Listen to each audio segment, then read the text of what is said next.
It seems you can do anything in American football short of using a Tommy gun, so you mustn't expect me to explain the rules. The players wear so much clothing, it's a wonder they can move at all. This is when the regular season begins. The Seahawks that everybody says are going to be so great this year, they're going to prove it on the field today. We got. Shotgun, Wilson, Turbin in the backfield, low snap.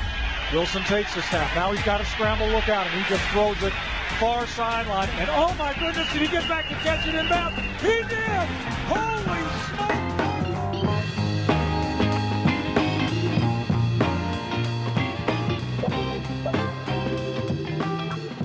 We're bored, we're broken, we're back. This is Any Given Wednesday, the NFL podcast where two overseas fans delve into the NFL's glorious past in an attempt to understand its fascinating present. So, whether you're still struggling to tell your nickels from your dimes or you're someone who can spot a blitz coming from a mile away, this is the podcast for you.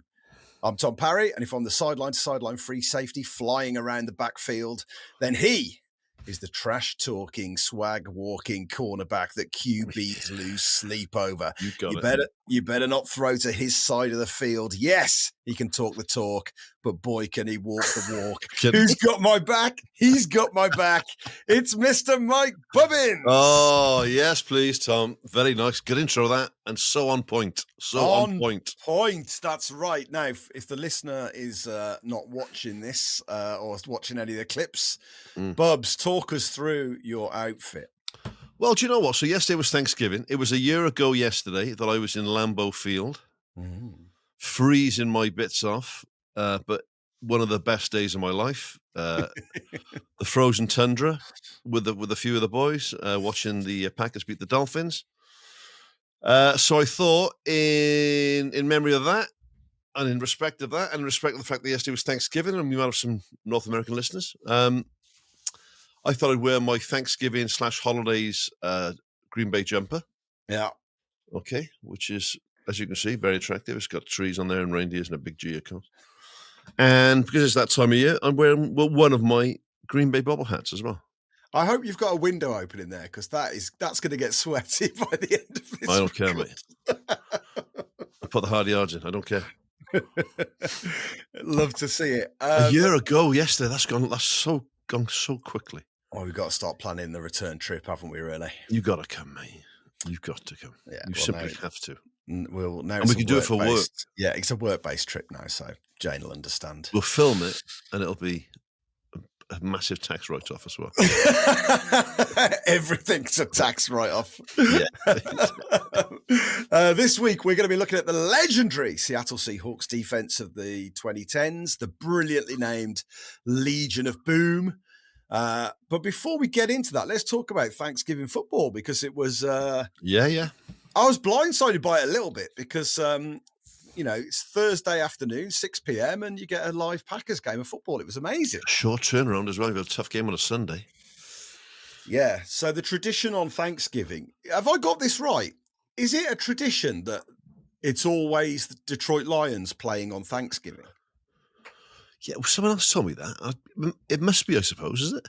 Yeah. I don't know why that would be. So that's what I found out was that there was one of the owners in the 70s, like attendance was down, and the, Detroit Lions weren't, historically they're not a very successful franchise, but they were struggling to get people in and bums on seats. So one of the tactics the owner came up with was like, well, we'll be the team that plays on Thanksgiving.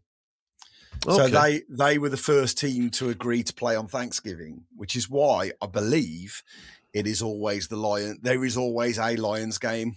Oh, nice. Well, if that is the case, you taught me something. Yeah, that's and what if I it's found not the case, you look like an idiot, and I don't. Well, don't Google it. Just go with it. It is now. Whatever happens, it is now. And then after that, of course, the Dallas Cowboys hopped on to the gravy train because Jerry Jones never slow on the uptake of these sorts of things. Exactly, and passing themselves off as America's team, and so therefore America sits down to eat their turkey, and then off you go. I tell you, I loved yesterday. So, two things.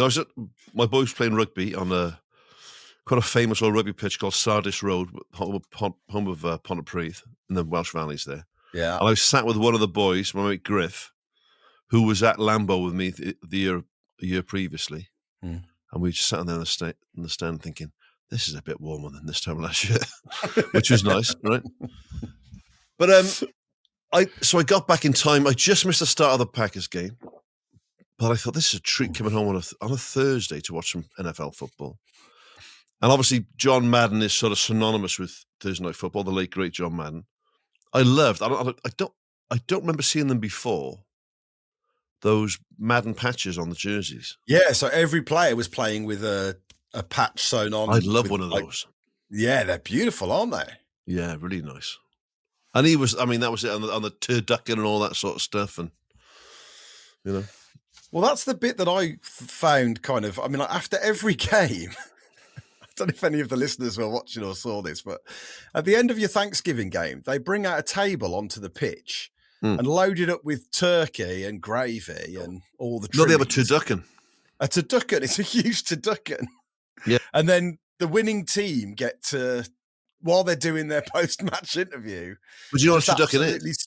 Absolutely smash a turducken. Do you know what a turducken is? It's a chicken in a duck in a turkey, isn't it? It's a duck in a chicken and a turkey. Yeah. It's like a vegetarian's worst nightmare. So the chicken, no, it's the chicken in a duck, right? Is a duck bigger than a chicken? No, a duck's smaller than a chicken, isn't it? It must be. Yes. Yes? I reckon duck in a chicken and a turkey. I reckon. Wouldn't that make it a chuck in? Yeah, but it doesn't work as you just beautifully illustrated. Yeah, that's fair. That's a fair point. Well, that's a fair point, well, mate.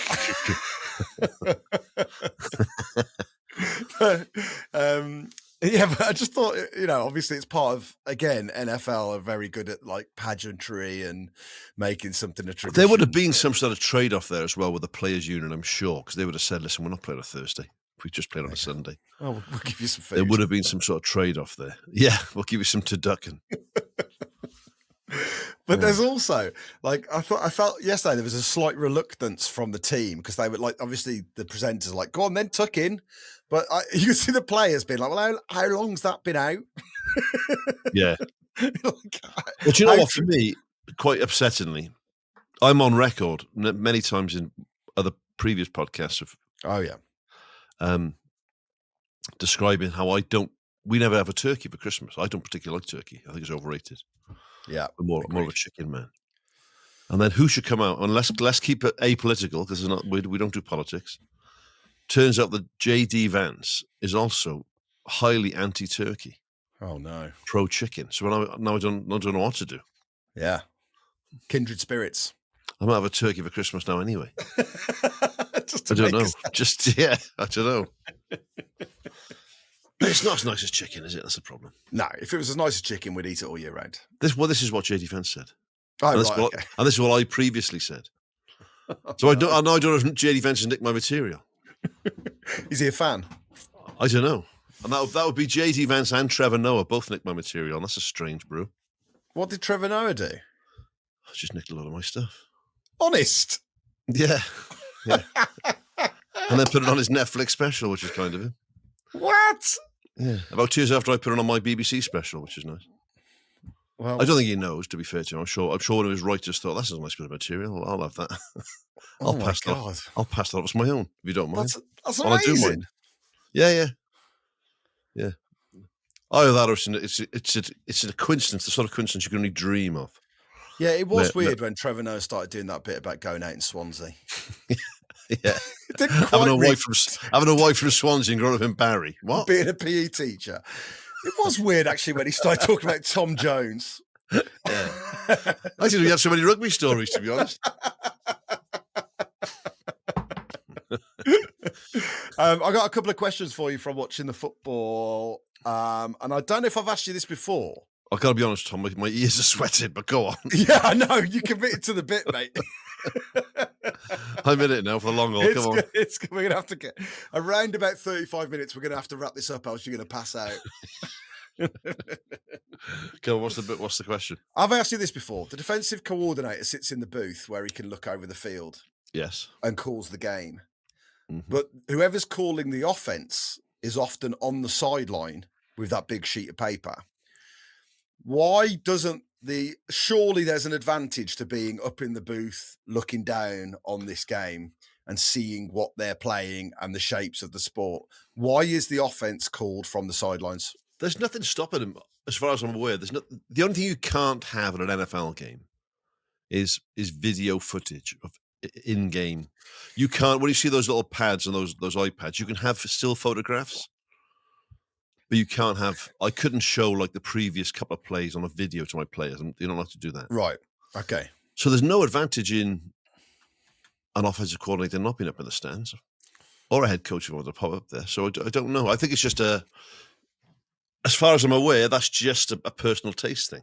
Is it like a cultural thing? Maybe. I think there's a lot more.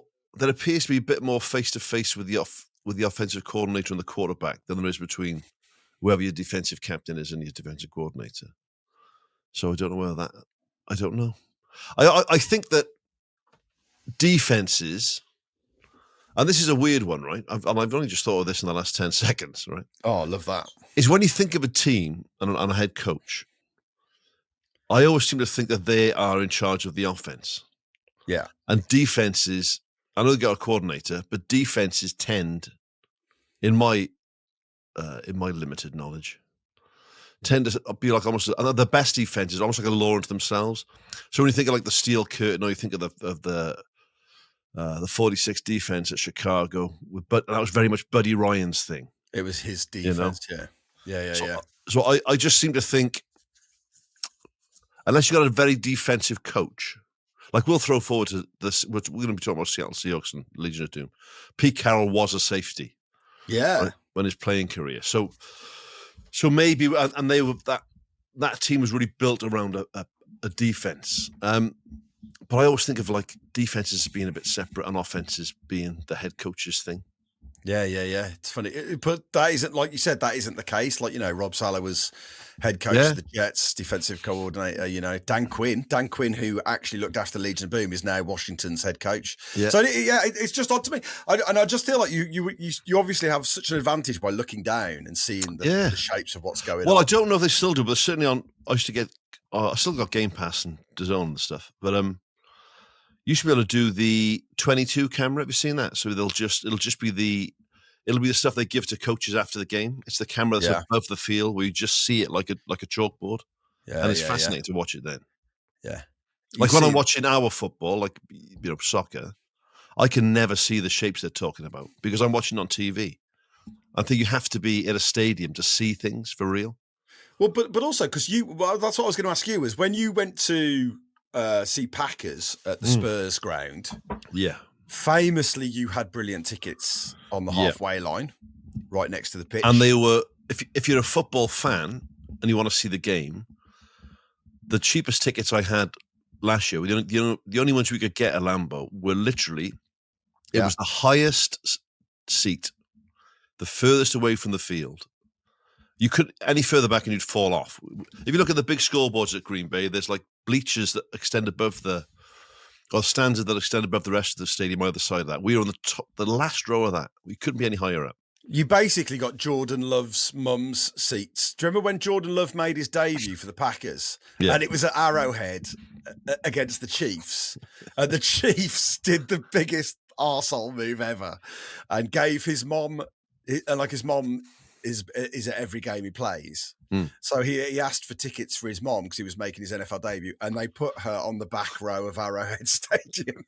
So it was a really funny thing where they would have like camera footage where they would be on Jordan Love and they'd go, and there's his mom, and the camera would pan to the very back row. So when my boys playing rugby, we're the greatest one and the best one in the world to all the other players on the team from both sides. I'm there to watch him, right?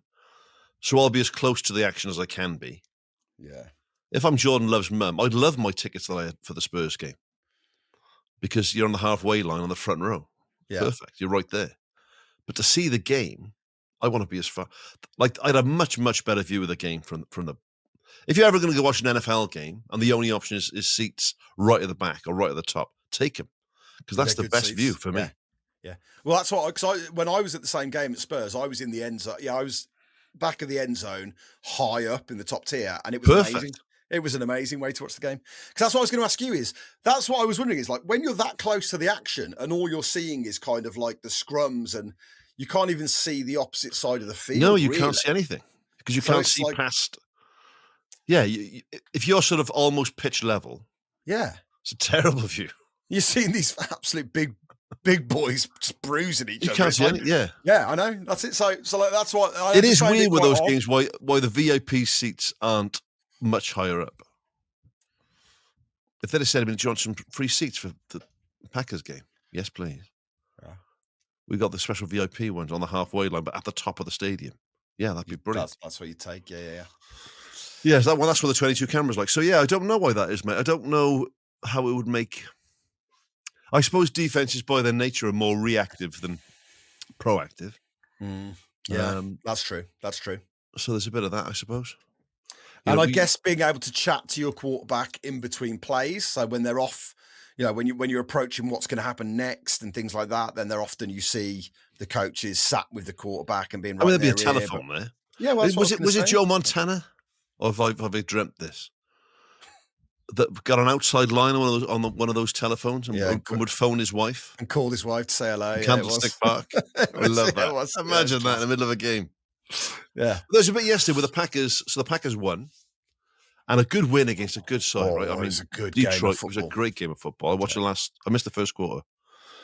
Really good. And I think it's the best the Packers have played this season, from the bit that I saw, or the 3 quarters I saw. What was I going to say? There was a bit there we saw Jordan Love when the defense were on. End of the third quarter, beginning of the fourth quarter, smiling and sort of talking to his team. And part of me thought, hang on a minute, mate, you're only 10 points up. And Detroit got the ball. Yeah. Then I thought, you know what? Those players that can stay relaxed in that situation and stay loose, it's such a big thing in it, Well, it's a big part of the game as well. Like you think about, obviously, like when you think about cricket, there's a huge part of the sport that you don't factor in is that for a vast swathes of the game, they're sat in a room just killing time, waiting to go out. And that offense and that defense, you think like the intensity that when they're in the game that they're playing, and then you could be just sat there for 10 minutes, not doing anything. And it's like that is psychologically, that's something I always forget. You kind of go, well, you're not doing anything for 10 minutes. Then suddenly you're going to go into this huge moment, this pressure moment, it's an odd thing to handle, really. But also makes you that you can never, players can never be happy. I do a program for BBC Wales called Top Fives, right? And I'm interviewing, started off as just a rugby thing. I interview my favourite rugby players about their top 5, whatever it might be, right? Yeah. And we had a fellow called Colin Jarvis, and he was a brilliant player, Colin Jarvis, for Wales 20 years ago. And there was a clip when we lost one of the games. I can't remember if it was the England game, maybe. There was a photograph of him smiling. And they said, "Look at," and they were incensed by this. Look at him, he's smiling, and we're playing it with this massive game. And why is he smiling for? Why is he laughing? And they had a poll. He said, and he was telling me about this. He said, "I was the third most hated man in the world." But it was behind like Saddam Hussein and like Idi Amin, and then there was like Colin Jarvis. I thought, Jesus Christ! But to be fair, you rarely saw Saddam Hussein smile, did you? He took it seriously. He took it seriously. He took being a dictator seriously.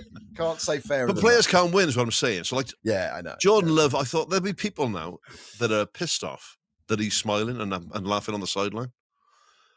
But then you think about Warren Moon the other week, and Warren Moon said, the one thing I wish I'd enjoyed the game more. Yeah. There was so much pressure. So you want to see the people that you love the game, and it means something to them. But then when they love it, you're like, mate, it's a job, mate. What are you doing? Yeah. Take it seriously. But and like when we get onto the Legion of Boom, such an important part of those successful teams. And we had it when we saw I just got to let my ears breathe a minute. Hang on. Sorry, go on. This is a bad idea, man. I'll be honest. He's just hearing. Why don't you just tuck it up? In my head, this is such a good idea. It's lovely for the intro. Honestly. Are you going to take the hat off? No.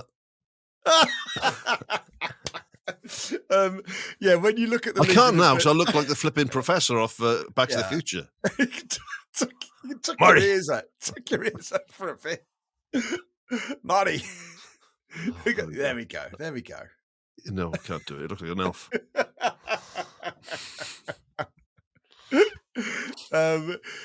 Yeah, what was I going to say?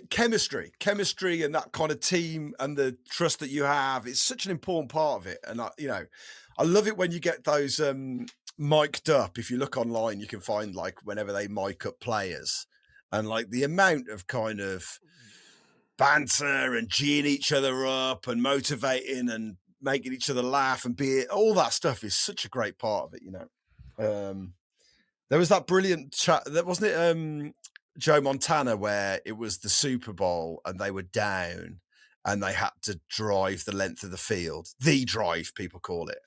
And they came on and it was the Super Bowl clutch moment. And they got in the huddle and John Montana goes, "Hey, look, isn't that John Candy in the crowd?" And then the team players kind of looked and were like, "Yeah." And he was like, "Oh, that's cool. Let's go." And like these players said, like that just diffused everything. Just go. This guy's so relaxed. Okay, he's so relaxed. This isn't bigger than him. He's checking that he's looking around him, and off they go. They drive down the field and win the Super Bowl. Which I kind of if that had gone badly, obviously people would say the opposite and go, "What the fuck's he looking at?" He lost that Super Bowl. He's talking about frigging John Candy in the huddle. He's calling his wife. He's putting out John Candy. This guy's got ADHD. He finished 2-14 again. He's probably his fucking wife. Can you lock in, mate? But like, obviously, he was Joe Montana, so it was fine. I watched a thing with Joe last week saying that he thought Marino is basically the best quarterback ever. The most underrated. Yeah, and it sounds daft saying Marino's underrated, but what he means is he's the best. And he doesn't get recognised as it. Yeah. Exactly. And if Joe Montana's saying that, you're like, "Oh, I'll take that, mate."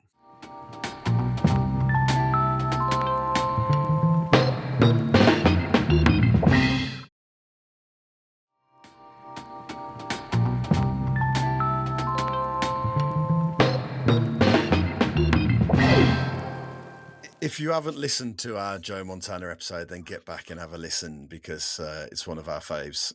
And I was thinking, like, our ambition should be: can we try an interview? Like, should try Joe Montana? I'm available. Let's. Why not? Let's shoot for the moon. All shoot for Warren Moon. Let's shoot for Warren Moon. Come on. There we go. Don't be a dick, be a buckus, and shoot for Warren Moon. Don't shoot Warren Moon, for Christ's sake. Shoot for him. All right, JD Vance. Look, I think we should be ambitious and think about it. I think I'd love to be able to get to interview some of the people that we talk about. Oh my God. Well, the closest I got was again doing that top 5 program. Yeah, there we go. I got to interview Max Boyce, who is like a very famous Welsh entertainer, who's in his 80s now. Max, he looks fantastic. But he brought to the bar his Dallas Cowboys jersey when he did a pre-season with the Cowboys back in 82 or 81. Yeah. Again, I think in the year we'll talk. We'll get him on and we'll chat to him about it. I think. Get Max on. We'll do. Yeah. That'd be great. Yeah. We'll use your connections. Yeah, no problem. And then once Mammoth Series 2 releases, he phoned me yesterday, and I didn't have his number. Producers do all that sort of stuff, right? I didn't have his phone number, and I said it's an unrecognised number. I said, "Hello, Ian. Hello, Mike. How are you?" I said, "Very well, thank you, Ian. You don't know who this is, do you?" I said, "I don't. I'm sorry, no." Well, let me just say that I'm the greatest Dallas Cowboy that never played for the Cowboys. I went, "Max Boyce, come on!" What a way to start a phone call! Oh, super. Oh, that's great. Well, speaking of people getting in touch, we've had listeners get in touch. As always, we love it when you do. We're on Facebook, TikTok, Instagram, YouTube. You know the drill. All the links are in the show notes. Bio, is it? Things. Yeah. We've got a speak pipe that someone's left us. Do you want to hear the speak pipe, Mike? Yes, please. Please let me listen to your speak pipe, pal. Hi, gents. Gary here from Cardiff. Long-time listener since the first iteration of the podcast. Yes, Gary. It was actually me who you discussed in the first series left the comment of great content, more please. And you kind of ripped into me a bit, but then Bubs did say I redeemed myself by saying it was from Dolphin Lundgren, which loosely leads me into why I'm contacting you. So I am a long-suffering fan of the Miami Dolphins, and the reason why I'm a Miami Dolphins fan is because of a quilt set. In the late 80s, I can remember the exact my quilt mother as well. bought me a quilt cover set, Yes. and the two helmets closest to my head when I slept was the Miami Dolphins and the San Francisco 49ers. I'm presuming that was probably because it was probably produced not long after the 85 Super Bowl when they played each other, and probably by the time I had this quilt set in 88, 89, it probably made its way over to Woolworths, BHS or CNA. My mother purchased it. Other defunct superstores are available. But yeah, the Dolphins and the 49ers closest to my head, and I decided to go for the Dolphins because I preferred their logo. And just one follow-up question. I wonder if you know why a quarterback shouts white 80 when getting a play ready to set off. I've kind of looked it up over the years, and it seems that no one really knows.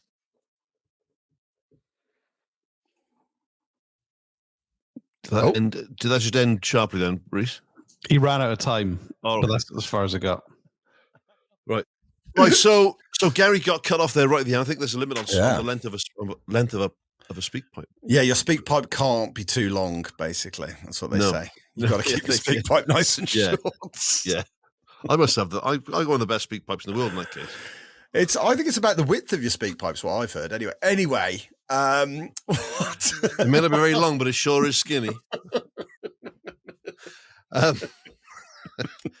So Gary from Cardiff. Great message, man. Gary.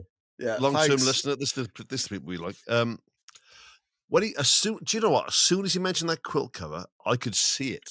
You know it. I could see it because it used to be in the catalogue as well. And it was weird, in the 80s, before the internet, we used to get like Mehmet Freeman's catalogue. Yeah. You'd have the Gratin, you'd have all these different catalogue, K's the catalogue. Yeah. Which is like basically Amazon in a book, right? Yeah.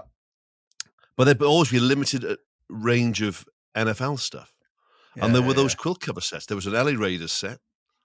There was a Super Bowl set, which is that one he's talking about. There was a Miami Dolphins one on their own set.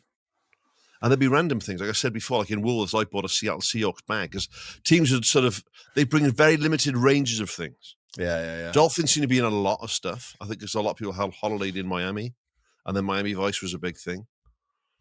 So and it was always they were Miami on good form in the 80s, weren't they? Fashionable, and Dan Marino was cool, and they seem to be on Channel 4 a lot. Yeah. So you quite often got Miami, you quite often got San Francisco. You got the Raiders a lot, I think, because of the logo, and then because a lot of the rappers and that got into the Raiders. And then the other one, I just remember around the time of the Bears Super Bowl at '86. You could suddenly buy Bears stuff all over the place. Yeah, well, Super Bowl shuffle. Yeah. So, guy from Cardiff, it's a good reason to pick a team for a kickoff. But also, if I'd been picking a team on that basis, I'd have been picking whatever team Tron played for, because I had a Tron quilt cover set. Okay. But check this: my mother, God rest her soul, who I loved dearly, right? Yeah. I had Buck Rogers wallpaper, which is very big part of my formative years growing up. Very on brand for you, yeah. That's great. Buck Rogers wallpaper, and I wanted to get a Buck Rogers quilt cover set. Yeah. And they didn't do it. So the nearest my mum could find was the Tron quilt cover set. So even though I'd never seen the film Tron, I had Tron quilt cover set. Yeah. Because I thought I was close to Buck Rogers. I guess. And in a way, it was. Yeah. So how late did you get to watch Tron? Did you get to watch Tron in the end? I've never seen Tron. Never seen Tron? Either version. Original or the remake, no.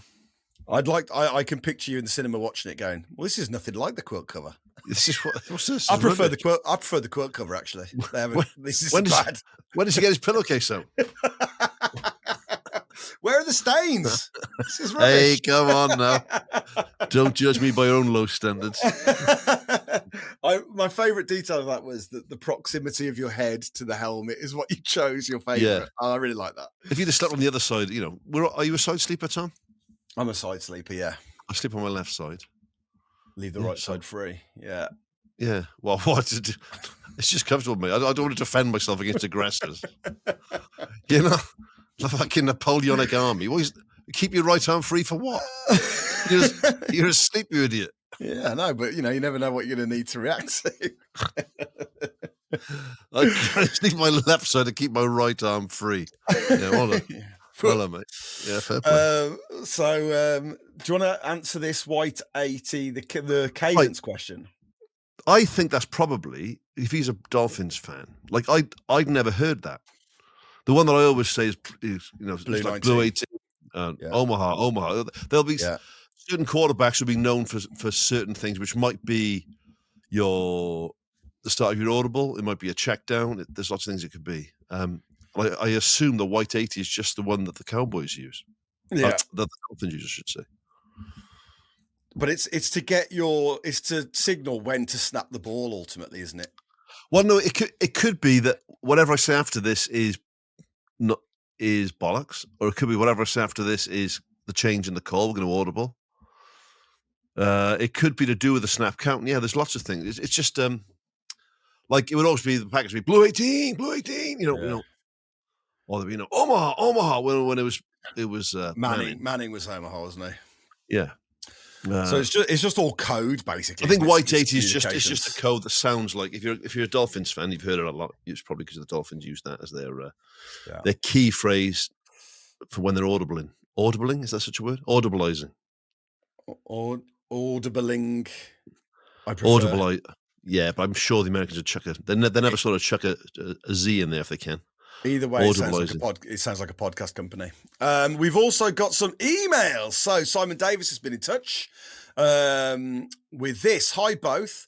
Glad the pod is back. I listened first time round after being a fan of Mike's from the Distance pod. I saw him at the cinema once. Didn't say hello. But I didn't know he didn't. Well, that's all he said is didn't say hello. But he didn't. If he'd have seen me and said hello, I would have said hello back. And Simon, next time I see you at the cinema. Yeah, it would have been weird if you'd have said hello to him. Yeah. You wouldn't have known. I don't know what it is. I've never seen or heard Tom Parry anywhere else. Well, I'm a man of mystery. Jesus Christ. Man of mystery. This is like, I got a review recently because Mammoth starts on, as you're recording it, Monday. Oh, here we go. Here's the plug. No, but I had a nice review in one of the press. The press was seen a couple of episodes early. Mm-hmm. And someone said a couple of years ago, Mike Bobbins is the funniest comedian nobody had ever heard of. I thought, fucking thanks. Damn it with faint praise. Cheers. Why people tell me why they feel the need to tell you shit like that? I don't. It blows my mind.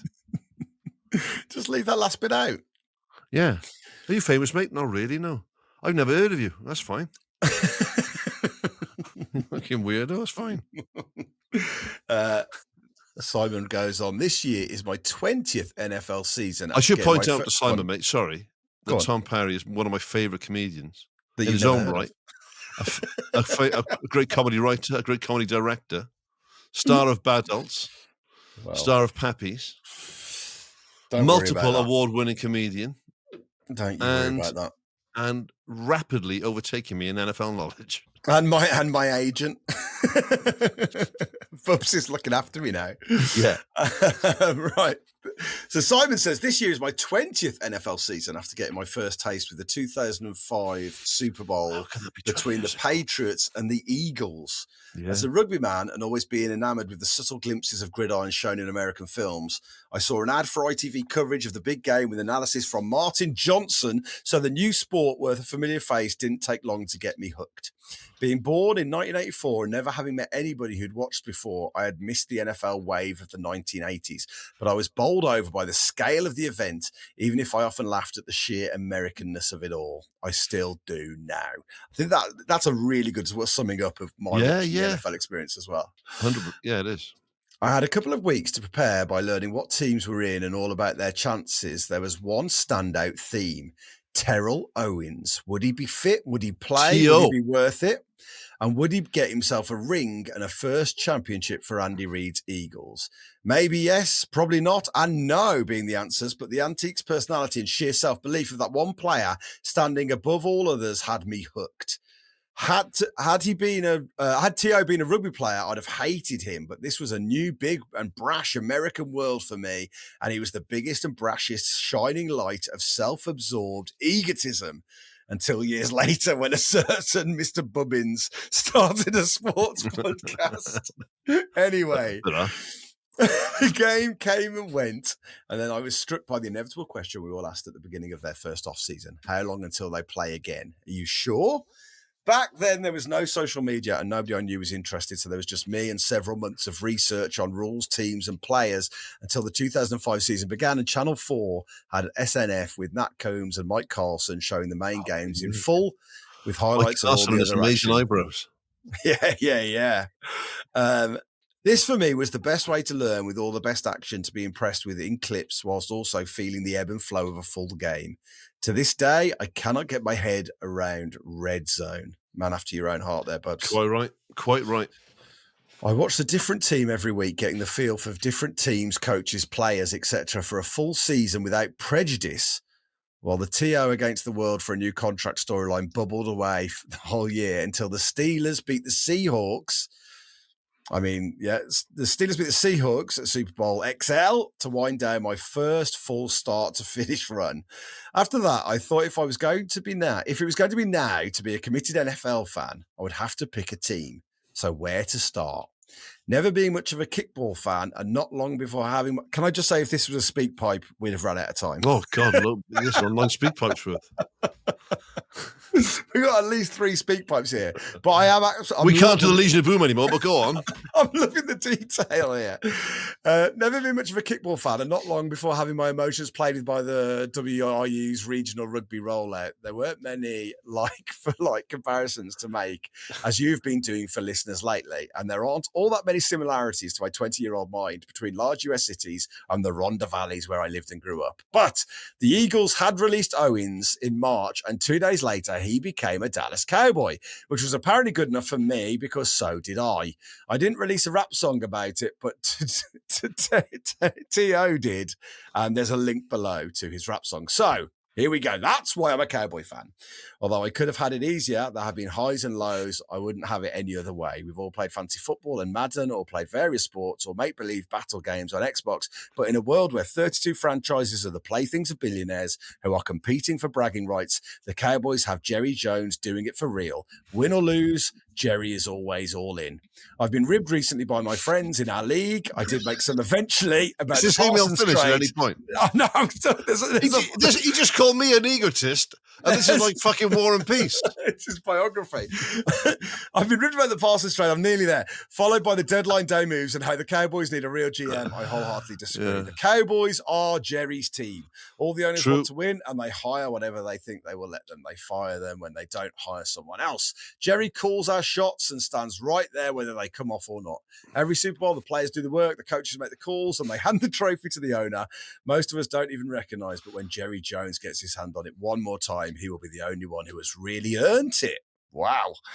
Probably not this year, though. It will be next year, but it's always next year, isn't it? Simon Davis from South Wales. Then, Mike, there's a follow-up email. Hi, me again. It's not Simon again. It is. Leave it there.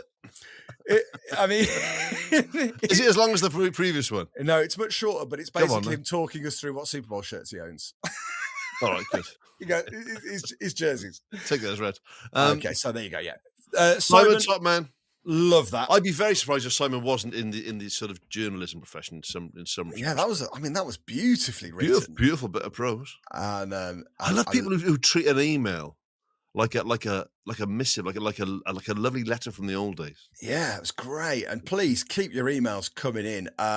Simon, I love that. Thank you. And I really, a very convincing argument coming out swinging for Jerry Jones at the end. I can't remember this point of the email, but it was bloody good though. Yeah, I love your passion. I do love it. I have to watch that. I'm assuming that Simon's seen us talk about the Cowboys and Jerry Jones, but I got a lot of time. I think he was too busy composing an email, actually. I think he had it on in the back. I think he's been writing that since Max Boyce played for him. Right, let's get into this week's topic. Just waiting for the internet to start. Keep your emails coming in. That's keep a good your speak pipes coming in. Cheers, Simon. Yeah, great to hear from you, buddy. Now, Each week we choose a different team from the NFL, focusing on one interesting aspect from their past. This week, it's a cool franchise this week, let's be honest. But it is. They're from a cool place. They've got everything's cool about this. The Seattle Seahawks, and we are looking at their famed defense from about 2012, that ran for about 6 seasons, the incredibly titled Legion of Boom. Wow. I mean, yeah, what a great kind of chapter for this franchise this was. Yeah. They were brilliant. Well, I just loved everything about this team, this era of it. It maybe goes back to my Woolworth Seahawks bag from the 80s, but I always had a soft spot for the Seahawks anyway. Then there was all that hassle with the Kingdome Stadium when the roof fell in and all that sort of stuff. And but I don't know, maybe the music scene in that sort of Pacific Northwest there was always cool. They just seemed like a cool team. Then they bring in Pete Carroll, who's like this USC Trojans coach, very much the sort of Gavin Newsom of the NFL, with the silver hair sort of swept back, always looked really cool. You come from that USC program. Such a likable bloke as well. Like, I think, I bet if you polled NFL kind of supporters on a coach, and I know he's not having a great time at the Raiders at the moment, but when I don't think that's it with him at all. But like, I think when you poll coaches and think like who you'd want in charge of your team, Pete Carroll's always got to be up there because he's a proper players coach, isn't he? Oh, absolutely. And that's what when he talks about this era, he says he kind of said, as an experiment for myself, he said he'd been in the league before, he'd gone off to do college and really kind of got into that like nurturing, your student players and making them believe and feel wanted. And he said, I just decided that's what I'm going to do in the NFL. I'm going to take Well, it's very hard to do that, approach. to bring that sort of college mentality into a league that is so transient. Like, if you have a good season in college, obviously players graduate, but unless you're in that graduating class, you're all going to be back the next year. So there's that thing that the NFL doesn't have, is that it's less mercenary by nature in the NCAA, obviously, right? But he managed to bring, I think, all the best managers and coaches in any sport, if you can bring that proper team mentality in. You look at Alex Ferguson when he comes to United, right? They then become a team. You look at national managers. I think about Gary Speed when he took over at Wales of football. He made it like playing for a club. It's a hard thing to do. It's very hard in the NFL because careers are so short, and people are always chasing the money, and so they should. Yeah. But yeah, he seemed to bring something to Seattle. What I loved about when he came there, there's a few things really.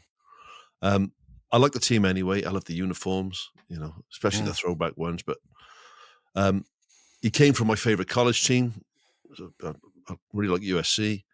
But then the team he built around him, and I didn't realize until I did a little bit of scratching around for this one today. I didn't realize he'd been a safety, but it makes perfect sense because if you think about the old adage in the NFL that offense wins games and defense wins championships, right? It tends to be true because you get to the end of the season, it is the teams that you're going to be playing against great offenses, whatever happens, right? So how do you shut those down? And the NFL for a while now has been a passing league. We talk about it being a passing league and it's a quarterback's league and all this sort of stuff. Whereas defense has predominantly been set up with a front seven, really good linebackers. What's your defensive line, right? And safeties and cornerbacks weren't an afterthought, but they weren't. You never thought of an amazing. The only time I can think of it was Hayes and Haynes at the Raiders back in the day in the 80s, and then the Redskins had a player called Darrell Green, who was the fastest player in the league. We had a bit of, But on the whole, when you talk about a big defense, you're talking about the Steel Curtain or the Purple People Eaters or Big Blue or this. It's the front line and it's the front foot, and it's linebackers and defense line. And suddenly you think, well, Carroll comes in and thinks, well, this is a pass-first league now. Yeah, run and shoot and crossing patterns. What I'm going to do is build a defense around the secondary, which I trying to think. I don't think a coach had ever done that before. And feel free to point out if I'm wrong if you listen to this. But to make the secondary the cornerstone of your defense. Yeah, was, I thought, a stroke of genius by Carroll, right? Because I was just looking at the size of them, right? Like I said, Darrell Green and those players, you quite often get tall, sort of rangy quarterbacks and stuff. And there were some amazing safeties back in the day, like Tatum and other people, right? Yeah. But they were a big. I was looking at the size. Yeah. So Rich Sherman, right? So intimidating. We should let's give. So we're looking at the main core. Obviously, it ran for 5 or 6 seasons under the Legion of Boom, and there were lots of players that came in and out. But kind of that initial core, you're looking at Byron Maxwell and Richard Sherman as cornerbacks, Kam Chancellor and Earl Thomas III as safeties, and there's also Brandon Browner and Walter Thurmond on rotation as cornerbacks.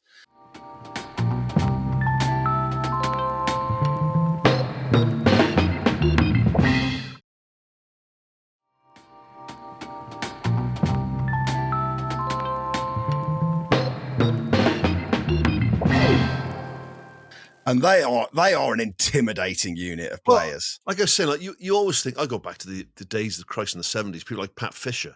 Pat Fisher was like 5'7", cornerback for Washington. He was a great player. He's on the original Crunch Time, but they tended to be known for.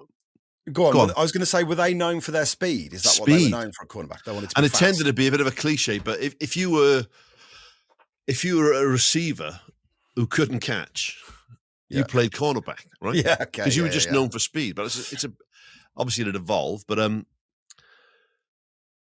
speed was your main thing, because a lot of routes were deep routes. If they were going to throw a pass, it was going to be a deep route, so you had to cover that. Yeah. Where the run and shoot comes in, a lot of crossing patterns, a lot of stuff in the middle of the field, a lot of these sort of mid-range passes, where you're almost using the passing game like the running game. Well, that's a completely different sort of defense that you need now, right? You bring in things. Go on. Yeah, just to oversimplify for a second. I don't want to patronise anyone, but I think it is worth talking about. The secondary, you've got cornerbacks and safeties, right? And as you'd probably imagine, the cornerbacks are on the outside. Yeah. On each touch line. They're kind of like your wingers of the defense, let's think of it like that. Let's think so you got your two flyers on a typical setup, your wide receivers, right? So the people marking them, for want of a better word, would be cornerbacks. Are your cornerbacks. And then your two sort of what we would call centre halves in football or fullbacks in rugby, your sort of deep defenders, your safeties. And you tend to have a safety whose job is to fly around and go from sideline to sideline, free safety. Yeah. And then you have a second safety who is a bit more of an enforcer. A strong safety tends to line up on the same side as the tight end.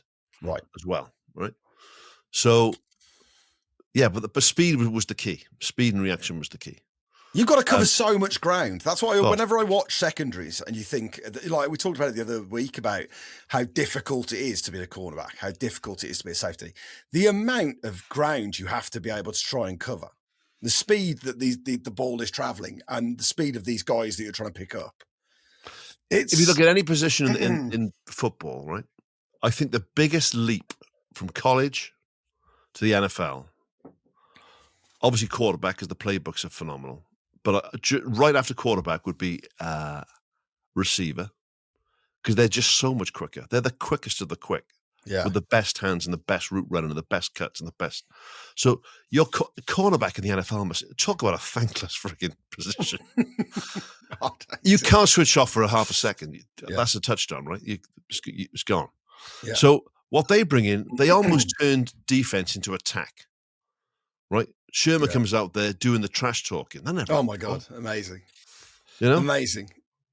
I'm just the sizes, Tom. So here we go. Right, if you go on Wikipedia, Richard Sherman. So I'll add a few pounds for pads, right? So Richard Sherman, 6'3", 210, 15 stone in all money for the UK, right? Yeah. That's a big bloke, right? That's a big bloke. Kam Chancellor, 6'3", 17 stone. Yeah. Fucking hell. Sorry with the swearing, right? Earl Thomas, the shortest man, he's only 5'10", but he's still over 200 pounds, right? Yeah. Brandon Browner, 6'4", 221. These are big lads, like, you know what I mean? Big lads, yeah. Big, strong, who can hit and they played the boom. As all good teams do. They played right on the limits of the rules. Like they, and there was talk that around their era, 2014, 2015, the NFL tightened up on how they were refereeing. Yeah. because of the Legion of Boom, because they played very physically. Because Carroll is such a good coach, and the coordinators were so switched on. If you listen to what they did, they knew they were cracking down on stuff. So instead in training, they basically make the receivers wear a shield from their chin to their thigh pads, and he said, just hit there. Don't go for the head, because we're going to give away penalties, and we're going to hit hard, but we're going to hit legally. Yeah. Right. Yeah, and they were flipping. Oh, that's it.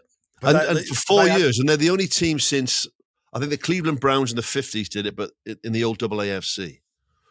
But they're the first team since then that for 4 years straight led the league in fewest points allowed.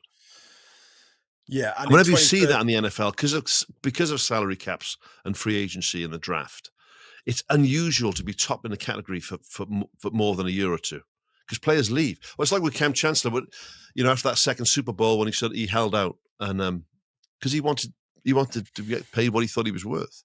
Yeah. And that's what happened. So, but for 4 years straight, they led defense in just about every category as well. Yeah, and in 2013, they were the only team since the 1985 Chicago Bears to lead the league in yards, takeaways, and points allowed. So and the 85 Bears, are known to be the best defense of all time. This team are right there, right up there, and also to go back-to-back Super Bowls, and their first Super Bowl, they end up against Peyton Manning's Broncos, who at the time were the best offense in the league, and they held them to 8 points, and those 8 points only came in the fourth quarter in garbage time when the game was over. It was, insane defense. The best defensive teams almost influence the offense, right? Yeah. Or the way the offense plays. Yeah. So I think that Legion of Boom thing becomes a thing. They're going to lay that boom on people. Sherman's trash talking and putting stuff on Twitter, all the online stuff. They're playing really hard football. So then you look at their offense. Okay, so Marshawn Lynch. Beast mode. I just saw an interview about Marshawn the other day. It was hilarious. I hadn't seen it before. And he's just talking about his philosophy of football was just run really fast and run over people. Yeah. And I'll have to use a swear word again. I apologize if you listen to this. If you're a kid, maybe cover your ears. He said, I'm just going to run in the motherfucker's face. Again and again and again. And I thought, because you're playing like that. Your offense is now playing the same way. Yeah. And that stems from, I love it when it's sort of, that defense influences that offense. Yeah. And you take pride in that contact and that hitting. And as much as, I don't want head injuries or anything else and CT and whatever, but football's a contact game and I love the contact. I love that. It's a huge part of the game for me. And you see the attitude that these guys had, these real leaders. And when Earl Thomas is talking to the team in the huddle before the game, and Sherman, it's just with this complete and utter belief that they are going to decimate the opposition, and they've got these chants like "We're all we've got, we're all we need, we all we got, we all we need." Come on! Who's got my back? You got my back. Who's got my back? You got my back. And it's just it gives you goosebumps to see. But what else to do? Think about it now. If you're a defensive player, if Marshawn Lynch is tearing up the field, right, running over people, right, he's eating the clock. Okay, so then teams they're suddenly behind. They're behind on time. They're behind on the scoreboard. They've got to pass. I've got to throw, yeah. And then you think, yeah, please, I'll have a bit of this. That's it. Throw me. And you get to a stage where they wouldn't throw to Sherman's side of the field. I was going to say, that's it. You've got a player who, what I loved about Sherman talking, where he said, I'm good, physically I'm good, but he said psychologically, he based his career around Muhammad Ali. And it's again, verbally, he would give himself that psychological edge. So quarterbacks are thinking, I don't know if I can throw to that side. Because Sherman's there. He's been talking all week. He's been picking out our wide receiver. He's gone at him. And it's he played that really smart guy, which is super intelligent guy. There's trash talk that I hate. Boxing's the worst for it. It's just needlessly offensive a lot of the time. I think, well, mate, I'd watch the fight if you weren't calling, each other really bad names all the time. But there's trash talk that works. Yeah. If Sherman keeps talking like that, of course quarterbacks hear that stuff and offensive coordinators hear that stuff. And do you want to be the person that throws the interception that the Seahawks run back 50 yards to lose the game? No, so let's not risk that. Let's go to the other side of the field. Well, yeah, but guess what? They got the Kam Chancellor's over there. Field, He's in a flat, I loved it. I mean, that whole and then it all. The crowd get you up. That's when your 12th man then makes his appearance. It's amazing, isn't it? Yeah, Seattle really have something, and they just had something so special, and it was really reminiscent actually when we looked at that. And I know they only had it for one season, that Carolina Panthers season, where it was just like, where they had Cam Newton and they had this complete unit and this belief and everything clicked. Well, they managed to sustain that for several seasons. They went on such an incredible run. The really heartbreaking thing is that they should have gone back-to-back Super Bowls. Yeah. And that they had that, that terrible, and like I was reading around that Super Bowl where they lost to the Patriots, and they were you got the best running game in the league, and you think, just run. I mean, it's hard, and like the Legion of Boom was so beat up for that game. Like Sherman was playing with a torn ligament, I think, and Earl Thomas dislocated his shoulder and played on. Kam Chancellor had a bruised knee. And crucially, they lost. I think it was Marcus. They lost someone anyway in the build of that game, and as the Patriots could do, they just exploited that one. There was one chink in the armor which was never there, and they just relentlessly targeted that. And even then, it came down to one score, and they were on the 1 yard line, ironically, with 20 seconds to go. And you've got Marshawn Lynch in the You're backing him every day of the week. The greatest short distance runner in the game. And I guess looking for an element of surprise, they opt to throw on a second down, and it gets intercepted, and the Patriots. And I can, heartbreaking loss. Yeah. And, I really think they are obviously known as this incredible defense, and the Legion of Boom will go down in history. But a back-to-back Super Bowl would have so cemented that team, and they could have then gone on to, that's how legacies are born. And it's heartbreaking actually to see the Patriots do it instead. So yeah, I mean, that was the really upsetting bit for me. Well, and also, you got a tip of the hat to Belichick. That's it. Yeah, but also like when you look at, again, I think, if you've got kind of Belichick on one side, he's like the grumpy uncle. You've got like Pete Carroll. You got Pete Carroll and Belichick, and it's like you've got your fun uncle who's going to be wanting to listen to cool music with you. Take you down the park when you're younger. You've got fucking Belichick who sits there in the corner and doesn't tell him to keep the noise down. He's trying to watch the racing. And it's just such a shame, basically, because I think Pete Carroll could have actually put together a run of Super Bowls. But also, I mean, for me as a rugby fan, he brought in rugby coaches to look at the way they defended, look at the way he was the first sort of NFL coach to look at that. So especially when the league were cracking down on things like high shots and head shots and how could we tackle with the shoulder. And again, it goes back to him being a safety back in the day, I suppose. But when he brings in, I'm a sucker for listening to hearing people in the NFL talk about rugby, So when they bring in that element, so you got the team that was one of my top three anyway, playing in one of my favorite cities in North America, with one of the best fan bases in professional sports, with a flipping lights out defense, a cool quarterback, an absolute beast of a running back. They're just And they're one of those teams you wished you supported. 100%. Yeah, and there's a couple of things just to finish on where I saw an interview where Pete Carroll got to sit down with Richard Sherman, and the one thing Pete Carroll keeps coming back to, he's almost apologising to Richard Sherman because after 6 years together, they had to break up the Legion of Boom, and certain contracts weren't renewed. Obviously, injuries played their part. Isn't it? And Pete Carroll keeps on apologising to Richard Sherman for it because he said it's the hardest thing he's ever had to do as a coach, because he had done what he wanted to do, which was create this college atmosphere in the professional game. And Richard Sherman describes it as heartbroken. He said it's like falling in love. It's like we fell in love and we were right there, and all things have to end. And it was heartbreaking. But now we're at a position where we can still, and you can see Pete Carroll really cares about those men. And it's got to be the hardest thing in sports, mate. It has to be the hardest thing. And it is a business. You know, there'll be general managers and there'll be owners and there'll be people telling you that you got to make the dollars work, right? But you sit down with someone, and you said to someone, buy into the way that I'm doing this and we'll be successful. I promise you, right? Trust me. And they do trust you and you are successful. You know, and then the nature of the sport is you've got to say, you know, you've got to get them in a room there and say, listen, we've got to let you go. We can't.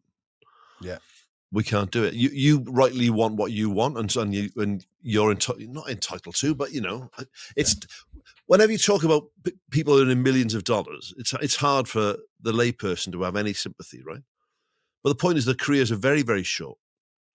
The number of NFL players who are bankrupt within 3 years of retiring is phenomenally high. Like, scary. It is phenomenally high.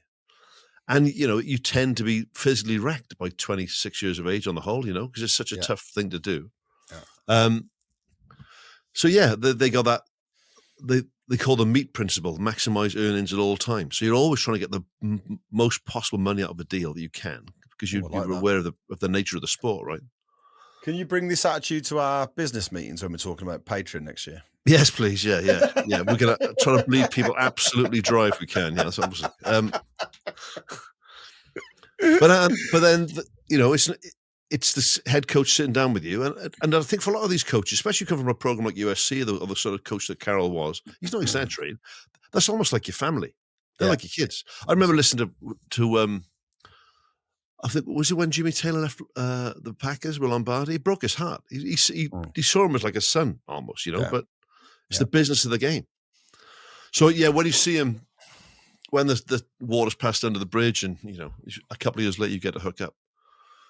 But I haven't seen that interview, but I'm sure that it's 100% heartfelt from both. Oh, it really is. And the thing Sherman said as well is that Carroll did it himself. He said he insisted on being the person to sit down with each player and break them the news. And he said, like, it's the hardest thing. That's the mark of the man. It was the fairest thing to do. And it's like, he comes across so well. And and the other thing to say just quickly is, like, culturally, this came at a time where it was around about the time where Colin Kaepernick had started taking the knee and things like that. And it was a very political time in the NFL. And the Legion of Boom and the Seattle team in particular, you know, black quarterback, kind of predominantly black team in the White House with Obama as president.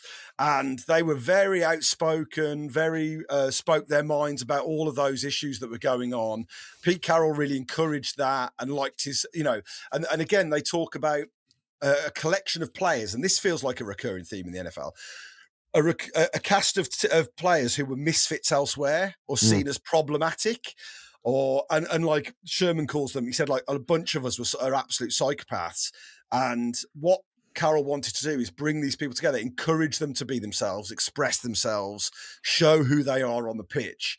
And that really brought out the best in them, because they felt like they had found their home where everywhere else they'd been told, you're problematic, you're not towing the line. And that, I think, is something that set them apart. You know, if you look at, I'm really sweating under this hat. I haven't seen, but I would love to see the stats on penalty yards, because, like, bringing that think of a team that played that hard with a defense that was that uncompromising. I reckon their penalty yards would have been one of the lowest in the league, because the way that Carroll channeled that team. Right? Yeah. Like you said, there were a lot of blokes who, you know, some programs would have thought were uncoachable in inverted commas, right? Yeah.